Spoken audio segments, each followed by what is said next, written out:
What up, guys? The Bench Buddies are back with our Week 15 NFL preview and picks. Yes, we know we're dropping a little early or a little late here. Sunday morning, we're recording here after the Patriots Colts game. So we're going to talk about those two games that happened already. And we're also going to talk about the games that are going to happen this week. And hopefully they do happen due to COVID restraints and whatnot. But before we get into that, Jerry has been dethroned as our best pick. We got Cam Miggs taking the top spot last week with 11-3 and that 78%. And look at that picture, man.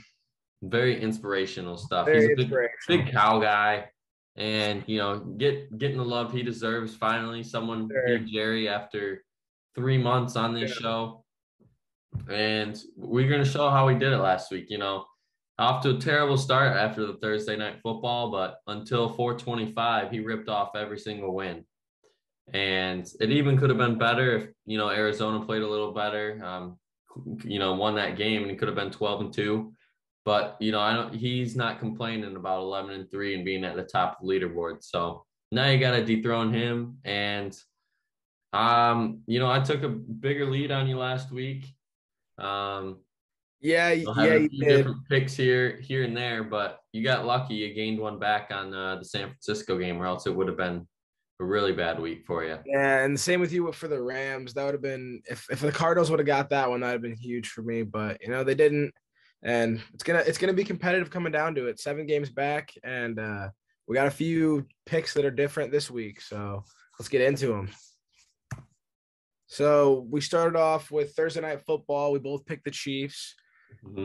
That was a great game. I have in my fantasy league, so I'm pretty happy that I had Herbert and Keenan Allen and Travis Kelce. So all those guys, big. What a great game. You want to talk a little bit more about that? Mm-hmm. Well, you got the Chargers, kind of blew it, and did they blow it or did the Chargers earn it? I think is the big question coming out of this game. And I think it's more on them blowing it because we know what Mahomes and company can always do, but the offense looked non-existent in the fourth quarter and led the Chiefs, to the overtime. And obviously they got the ball first and won, which is stupid and needs to be changed for overtime rules for NFL because Herbert didn't even get a chance. But now you got the Chiefs pretty much running away with the AFC West. And if you would have said that halfway through the season, people would probably call you crazy. So Chiefs are right back on track to where they're supposed to be, ripping off, I think, what now is that 6 in a row, 7 in a row? I believe it's like 5 or 6, maybe. Something like that. But, to their credit, they did a good job. And tonight, one of those win streaks ended with the Patriots losing by 10, 27-17 to the Colts. And the Colts defense stifled the Patriots through 3 quarters. And it was too little too late for the comeback attempt for the Patriots. But, Mac Jones in the fourth quarter really showed that he didn't give up. And I think that's a good sign for all Patriots fans out there. Yeah, you didn't win this game, but, you're still 9-5. The division's yours this week, and it's yours to lose. And I think, if they, what do they have? Let's see, 9-5, 14. They got 3 games left. And I think, if you win 2 out of those 3, it's a guaranteed division title. So nothing really too much to be worried about here. And that's a big win for the Colts as well. Jonathan Taylor went off again as he normally does. Just a really good, really well coached game for the Colts. They really controlled the clock. And the Patriots did show life, but the Colts really shut it down. So a really good win for one of the best teams in the AFC, for sure. And moving to today, we got Panthers and Bills, and everyone's going Bills in a blowout, which I don't really think it is going to be a blowout. I think this is kind of like a trap game because the Panthers, they're still playing teams tough, at least when Cam Newton doesn't throw 3 interceptions. Right. But if Newton can limit the turnovers, I think this is going to be a lot closer game than people expect. I just don't think the Panthers are going to be able to score. And I just think the Bills are going to be able to score with not necessarily with ease, but just I think they're going to win by 10 to 17 points, that range. I think because the Bills have all those weapons, and the Panthers traded for Stephon Gilmore, and he's still gonna be locked down on Diggs. But after that, you still got Dawson Knox, the running backs out of the backfield, and Gabriel Davis and Emmanuel Sanders. So I think just having more weapons is what's going to be the Bills' key to the victory.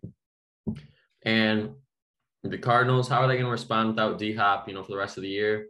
Well, luckily you got the worst team in football. So that does help. That helps. Yeah. Obviously the Cardinals should win this game. I think you'd be kind of stupid if you're picking the Lions here. So, you're right. D-Hop, how are they gonna respond with that D-Hop? I think Christian Kirk's gonna have a big game. Kyler's still gonna have a big game, and also look for that run game to be very well against this poor running defense from the Lions. And we'll see how they get Chase Edmonds involved. He's finally back after missing 4 games on the IR. Slow and steady. They don't really need him full 100% workload here. So I think this is a great game to ease him back in. And for the Dolphins, pretty much we were counting them down and out halfway through the season. Now they won 4 in a row, more than likely 5 in a row. Hey, this was my wild card team. This is one of the wild card teams that I had. So, really bad start, but won 4 straight, and they should be winning 5 straight here to get to 500. Yeah. Very bad Jets team. I think, the running back situation last week was kind of a problem with the COVID, but, Gaskin and Salvan Ahmad is out, or they're back off the COVID list. And I think Gaskin's going to have a huge game here. Jets can't stop pass or the run. And I think they're more comfortable running the ball, the Dolphins, against this Jets team. So I think Gaskins, you can expect him to have well over 100 yards on the day. And now you got Dallas going against the Giants without Daniel Jones. You got Mike Glennon. And I don't even know what to talk about for the Giants. I mean, at least you got Saquon healthy finally. Yeah.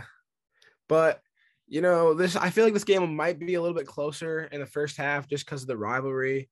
But then again, since Mike Glennon's playing instead of Daniel Jones, it could be a blowout. So expect Dallas to really run the football very efficiently and use that play action to their advantage. And probably the biggest game on Sunday now. I know what I'm going to be watching at noon tomorrow. This one right here. We have different picks. You want to go first here? Explain the Titans. Yeah, I think I'm going with the Titans because it can be Derek, Henry, Derek. It doesn't matter.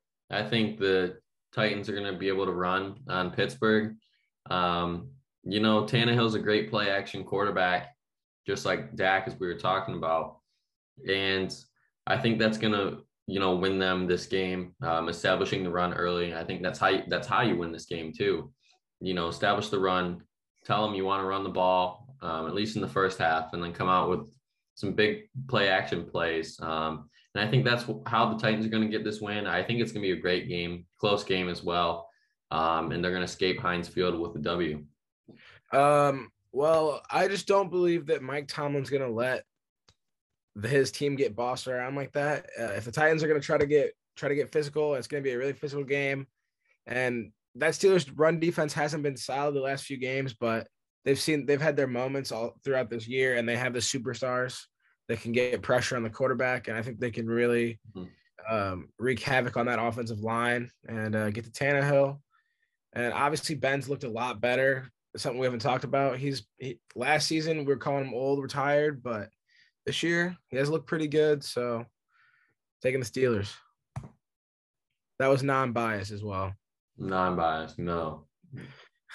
And we got the battle of the second pick here without the Urban Meyerless Jacksonville Jaguars and the dismal Houston Texans. I don't even know, man. The only positive for me is I'm going to Jaguars because they fired Urban Meyer. And I think Trevor Lawrence is due for at least one breakout game this year. And I think this is the game. Yeah, I'm going to think of Texans because Jaguars just have all these problems. They don't I don't know. They're both dysfunctional. I'm just picking the Texans here. Could go either way.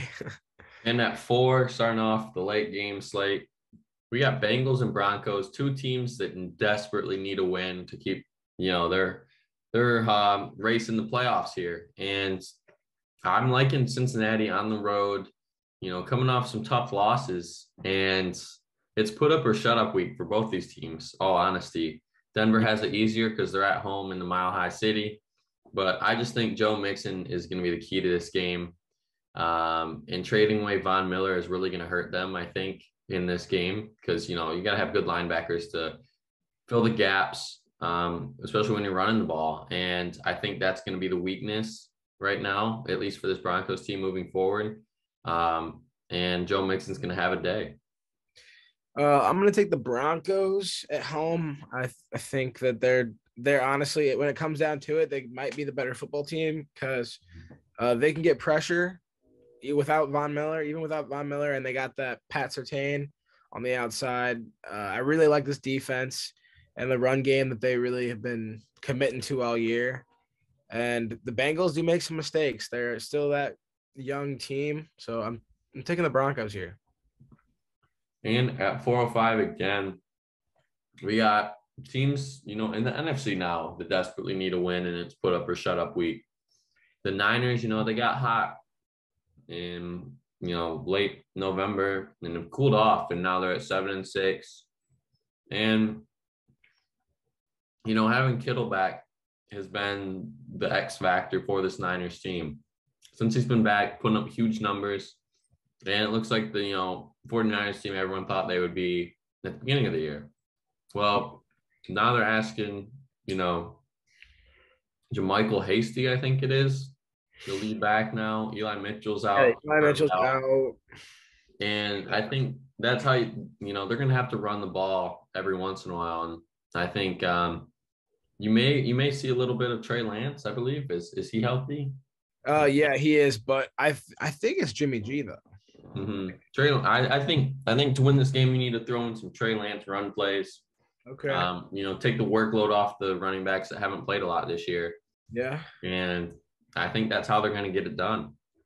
Yeah, I'm with you. I just think Kyle Shanahan's too good of a coach, too good of a schemer to lose this game. Honestly, the Niners have such a better roster than the Falcons. I'm very confident in this one for sure. And at 425, we got my Packers, very biased pick, going against the Ravens. But then again, it's not biased because, one, the Ravens only have 5 corners right now going into this matchup. And you don't want to tell Aaron Rodgers that because he's just going to light you guys up. And I expect him to have a huge day here. And, we still don't know as we're making this video Sunday or Saturday night if Lamar is actually going to start. So big question marks there. Yeah, big question marks. He is a game time decision, so he could play and he could not play. I think the safer bet here is the Packers, and they're a better team anyway. Coming in number 1 in our power rankings too. So, and moving to Sunday night football, you got the Saints and Bucks, and I think this is going to be pretty much a boring game. If you're a Bucks fan though, you're going to like scoring. I think early and often in this game, and Saints can be one to forget about. But the Saints do have the Bucks number, and that's something to not be too disappointed about if you're a Saints fan. You've got some hope going in. That you still got Kamara, who's potentially top 3 running back in the league, maybe even top 10 receiver if you want to put him out there. And I just think they're just going to have to feed him pretty much the ball almost every carry if they really have a shot to win this game. Yeah, I'm with you on that. Definitely Kamara's going to have to get involved. Throw some Taysom Hill running plays, just get really tricky with it and play really good defense, which is how you're going to beat them. Also, you got to keep Tom Brady off the field. That's all I'm going to say, but yeah, Bucks should win it. And Monday at 5, this game was supposed to be played today, but it got moved to COVID. You got the Browns and the Raiders, and we're still going with the Browns here. The whole quarterback situation is a problem, but I don't think it matters because this whole year, who knows what Baker Mayfield you're going to get anyways. Yeah. So maybe it's a good thing that they'll have a Nick Mullins starting this game if they do. He's still got Chubb healthy. They're gonna feed him. I think he's gonna have a big day on the ground against the Raiders. And expect Donovan Peoples-Jones or David Njoku to be option number one for the Browns. Yep. Also, Kareem Hunt should be playing as well on Monday now. So look for that. And the regular scheduled Monday Night Football game, you got Minnesota Vikings going against the Bears. And how are the Vikings going to respond after last week? Last week they beat the Steelers, but I think I'm not sure, honestly. No, I'm pretty sure they lost. Okay. I don't know. Well, whatever they did, they need to win this game. Doesn't matter. It's a new week. They need to win. And these are divisional games, that you need to win. Just not because for the playoff, all that stuff, but these games mean more. It only counts as one win or one loss, but it feels like it means more. And you're in primetime Monday Night Football going into a division opponent's, place who they're looking to upset you and knock you out of playoff contention for right now. But I just don't see the Vikings losing this game. With Cook healthy, Cousins playing potentially his best ball of his career this year, which is very underrated. And Justin Jefferson putting up Pro Bowl, All-Pro numbers yet again. I just can't see how the Bears can stop that right now. Yep. I think it's going to be competitive for a little bit. It's going to be pretty competitive just because it's a divisional game. But everything else, I agree with what you said. Spot on there. And moving to Tuesday, Seahawks, Rams, and a little COVID scare for the Rams, but you got OBJ and Darrell Henderson. Yeah, all right. They're back. They got activated off the list. I think it'll be okay in LA. And I just don't see how Seattle can win this game in all honesty. The Rams defense is finally clicking, with all those new pieces added. The Von Miller piece could be the missing piece, come playoff time. And OBJ, obviously playing best ball of his career, it looks like, through the first 2 weeks. So I expect the Rams to score big, and win big too. Yep, I'm with you there. I think the only way the Seahawks win this game is to control the clock and a lot of Russell Wilson magic. In the last game of the week, also at 7, we got Philly and Washington. And before, when we were going to do this video earlier in the week, that line for Philly was, I believe, 2.5, 3. And it shot all the way up to 8 once the news of Taylor Heineke wasn't playing due to COVID. And I think Philly just has the upper hand here, playing at home. And now it's a night game rather than a day game in Philly. And those Philly fans, they're going to be ruthless talking about Washington. And I think you just got to go with Philly here. Yeah, I'm with you there, actually. I'm definitely switching my pick over to the Eagles now that it's changed to a night game. We didn't get exactly that communicated right, but at least it's before the game, so we'll be all right. But yeah, I'm with you. The Eagles should definitely win this game at home in Philly, night game.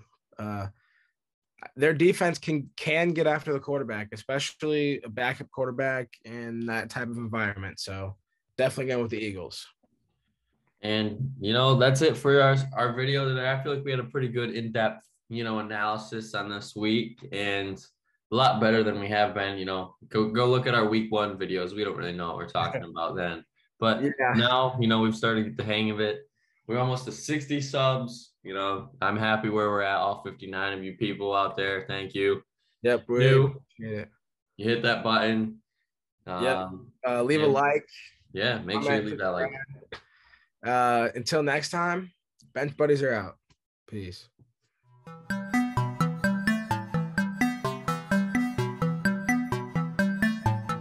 She never called back.